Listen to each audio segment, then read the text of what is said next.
오늘은 사무엘하 7장 18절에서 29절까지 말씀입니다.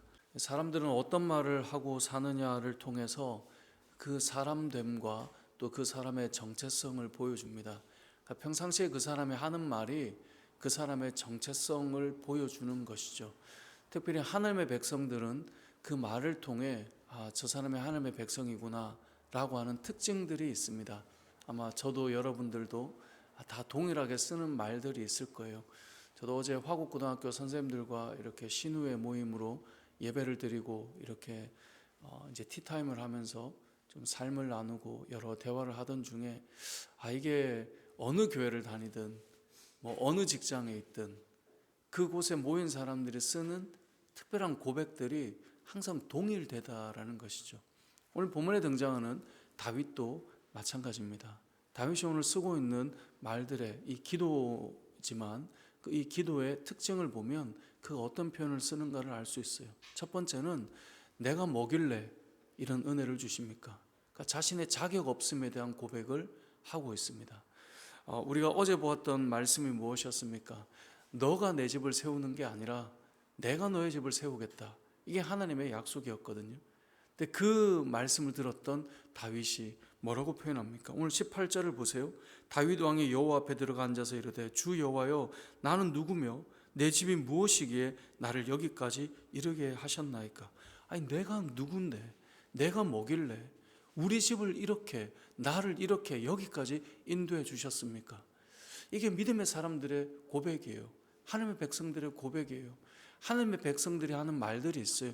내가 이 정도 되는 사람이야. 속으로 그런 생각할지 몰라도 우리는 입으로는 어떻게 합니까? 하나님이 인도하셨습니다. 그리고 그 고백이 실제로 그 사람의 고백인 거죠. 내가 돌아보니 하나님 내가 뭐길래 이렇게까지 저를 인도해 주셨습니까? 여러분 인생의 시간들을 돌아보면요, 내가 30년 40년을 다 정해놓고 결정하고 선택해서 그런 사람들은 사실 없어요. 내가 뭔가를 할 때 이런 게 이렇게 하면 좋겠지 라고 하는 것이 돌아보니 여기까지 오게 될 줄은 모른단 말이에요. 그런데 돌아보니 이게 하나님의 은혜였던 거죠. 그 은혜 가운데 여기까지 온 거죠. 그 다윗이 그 고백을 하는 것입니다. 내가 누구며 내 집이 무엇이기에 이렇게까지 이르게 하십니까? 근데 더 놀라운 것은 19절에 보면 주 여호와여 주께서 이것을 오히려 적게 여기시고 지금도 충분히 은혜인데 이것을 부족하다 여기시고 어떻게 해요? 또 종의 집에 있을 먼 장래일까지 말씀하셨나이다.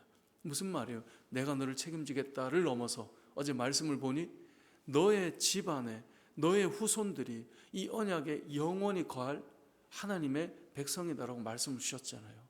그러니까 내가 뭐길래 내가 받은 은혜도 이렇게 큰데 하나님께서 우리의 가문과 우리의 집안을 이렇게 인도하십니까? 이게 다윗의 고백이에요. 모든 그리스도인들을 잘 보세요.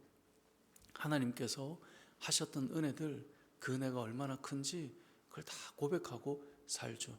이제 어제 우리 선생님들과 얘기를 나눴지만 제가 대학 다닐 때 한 크리스찬 교수님이 그런 얘기 하시더라고요. 참 자기는 은혜 받은 사람이래요.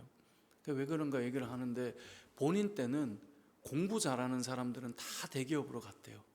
그러니까 자기처럼 교수를 하는 사람들은 그래도 그 친구들보다 조금은 그레이드가 낮은 점수를 받았는데 그래서 이제 강단에 서게 됐죠. 그러니까 사람이 여러분 잘 보면 어느 대학이 좋은가 어느 과가 좋은가 다 이 직업군은 그 학과는 돈과 다 연결되어 있거든요. 어디로 더 선호해서 가느냐. 그런데 그 교수님이 그런 얘기를 하시더라고요.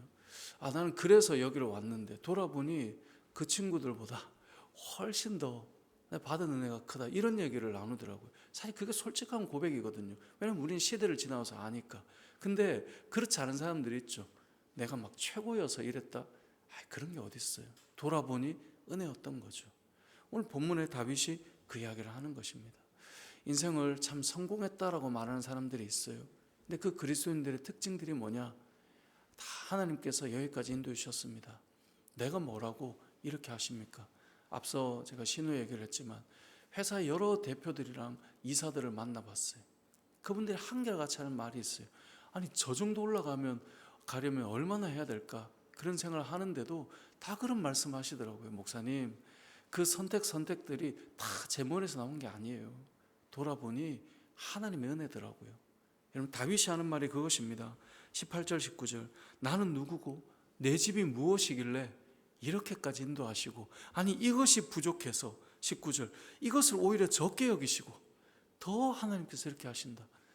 다윗은 사실 인생을 하나님 앞에 쏟은 사람이에요. 인간적으로 보면요, 내가 이만큼 한 사람인데 라고 말해도 다른 사람과 비교해 보면 그만한 사람이란 말이에요. 우리가 하나님께서 복을 주시는 이 이야기도 무엇 때문에 시작됐습니까? 나는 궁에 있는데 하나님의 언약궤는 왜 저기 있는가? 이 귀한 마음으로 시작된 이야기인데도 다윗은 뭐라고 고백해요? 내가 먹일래, 내가 먹일래. 여러분, 이게 하나님의 백성들의 특징입니다. 내가 이런 사람이다가 아니라 내가 먹일래. 두 번째로 하나님의 백성들의 특징은 주와 같은 분이 없습니다 라는 고백을 늘 해요. 여러분, 22절을 보세요. 그런즉 주 여호와여, 이름으로 주는 위대하시니 이는 우리 귀로 들은 대로 주와 같은 이가 없고 주 외에는 신이 없음이니이다. 여러분, 믿음의 사람들이 다 한결같이 고백하는 것이 있습니다. 하나님밖에 없네요. 하나님밖에 없네요. 그리스도밖에 없습니다. 우리가 따라갈 뿐, 내가 믿을 뿐, 세상에 여러 이야기를 하지만, 세상이 여러 가치들을 가지고 이야기하지만 그리스도밖에 없습니다. 주님밖에 없습니다. 하나님밖에 없습니다. 하나님 한 분밖에 내가 무엇을 따라가겠습니까? 여러분, 이게 모든 성도들과 구약의 하나님의 백성들이 믿음을 가지고 나가는 사람들의 특징이었어요. 하나님 한 분이면 충분하다는 것이죠. 그리스도만으로 충분하고 하나님으로 우리가 살아가는 사람들입니다. 그럼 이 고백이 하나님의 백성들의 고백이라는 것이죠. 마지막으로 하나님의 백성들의 또 하나의 고백이 오늘 본문에 나오는데요. 29절 말씀을 우리 같이 한번 읽어보겠습니다. 시작. 이제 청하건대 종의 집에 복을 주사 주 앞에 영원히 있게 하옵소서. 주 여호와께서 말씀하셨사오니 주의 종의 집이 영원히 복을 받게 하옵소서 하니라. 아멘. 하나님, 우리 가정에 복을 주십시오. 믿음의 사람들은 다 이런 기도를 하고 살아가더라고요. 우리가 이 70년대 80년대를 지나 기복신앙과 맞물려서 한국교회가 부흥한 것은 분명히 맞습니다.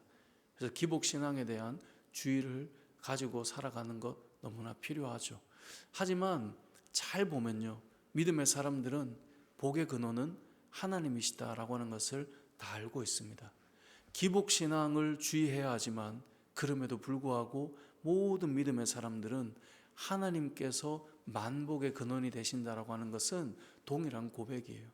그래서 다윗이 뭐라고 말합니까? 종의 집에 복을 주사 주 앞에 영원히 있게 하옵소서. 여기 종의 집이 누굽니까? 다윗의 집이거든요. 다윗은 왕이에요. 근데 그는 스스로를 하나님 앞에 종이라고 고백하죠. 그리고 이렇게 말해요. 종의 집에 복을 주사 주 앞에 영원히 있게 하옵소서. 무엇이 복인지 다윗은 너무나 잘 알아요. 주 앞에 있는 것이 복이에요. 여러분, 인생을 지나보면 늘 느끼는 게 있어요. 세상에서 휘황찬란하게 아무리 살아도요, 보면 주 앞에 있는 자들이 복된 자다라고 하는 것을 다 알게 되죠. 그리고 다윗은 그 복을 하나님 앞에 구하고 있는 것입니다. 하나님께서 약속하셨거든요. 그 약속을 의지하여서 기도하고 있는 것입니다. 종의 집에 복을 주십시오. 그리고 주의 종의 집이 영원히 복을 받게 하옵소서. 제가 어릴 때, 이 청년 때 서울 올라와서 보냈던 교회가 신방을 할 때 항상 예전에는 성구 액자를 많이 선물을 해주셨어요. 요즘에는 벽에 이제 못을 잘 안 받기 때문에 이제 교회들이 액자 선물을 이제 잘 안 하는 그런 시대가 되었지만, 제가 어릴 때는 이렇게 다 말씀 액자를, 근데 그 교회가 이 말씀을 액자로 이렇게 해주셨던 교회예요. 그래서 그게 집집마다 걸려 있는데 이 구절이죠. 주의 종의 집이 영원히 복을 받게 하옵소서. 여러분, 믿음으로 살면서 우리가 하나님 앞에 구할 것은 하나님 우리에게 복을 주십시오. 이건 단순히 돈을 주십시오 이 말이 아니라 하나님과의 관계를 이야기하고 있고 하나님과의 삶을 이야기하고 있어요. 여러분, 무엇이 복이라고 생각하십니까? 주께 가까이함이 내게 복이다 그랬어요. 여러분, 우리가 하나님 앞에 서 있고 하나님 앞에 은혜를 구하는 것, 그건 성도들의 당연한 기도요 삶입니다. 물론 우리가 그리 아니하실지라도 우리의 믿음은 흔들리지 않아요. 우리가 자녀를 위해 기도하고 우리의 인생을 위해 기도하지만 그 기도대로 하나님께서 인도하지 않았다 해도 그것 때문에 우리의 믿음이 흔들리지 않아요. 우리가 사람과의 관계도 그래요. 사람과 신뢰가 생기면 어떤 사람이 어떤 말을 하나 했다고, 어떤 사람이 어떤 표정을 지었다고 그거 하나 때문에 그 좋은 관계가 깨지거나 이러지 않아요. 하지만 분명한 것은 그 좋은 관계 속에 구함들은 있죠. 그리 안 해도 좋지만 하나님 이렇게 좀 도와주십시오. 우리가 하나님밖에 없기 때문에 하나님 앞에 은혜를 구하고 복을 구하고 살아가는 것이죠. 말씀을 정리해 보겠습니다. 믿음의 사람들은 특징들이 있습니다. 근데 오늘 다윗의 기도에서 다윗을 통해서 하나님의 백성들은 어떤 특징을 가지는가가 잘 담겨 있습니다. 여러분들이 요즘에 믿음의 상태를 잘 볼 수 있는 아마 내용들일 것입니다. 내가 뭐길래 나를 여기까지 인도하셨습니까? 아니 이것도 부족해서 어떻게 더 이렇게 은혜 가운데 인도하십니까? 여러분 그렇다면 우리는 지금 잘 가고 있는 것이겠죠. 또 하나 주밖에 없습니다. 하나님밖에 없습니다. 온 땅에 하나님밖에 다른 이름이 무엇이 있겠습니까? 마지막으로 주의 집이 하나님으로 인해 복을 받게 해주십시오. 우리가 그 기도를 하기 위해 모인 것 아니겠습니까? 우리가 그 마음으로 믿음으로 살고 오늘 이 세 가지가 이 하나님의 백성들의 특징이고 모습이라는 것을 말씀을 통해 보았다면 여러분에게 한번 비추어 보십시오. 말씀은 거울이라 했습니다. 칼빈은 말씀은 거울이고 창문이라 그랬는데요. 거울과 같이 여러분에게 비춰보십시오. 여러분이 보이고 있는지. 그렇다면 여러분 다윗과 같은 믿음이고 하나님의 백성들의 믿음을 가진 것일 텐데 저와 여러분이 우리 교회가 이러한 믿음으로 살아가는 은혜가 있으시길 주님의 이름으로 축복합니다. 아멘.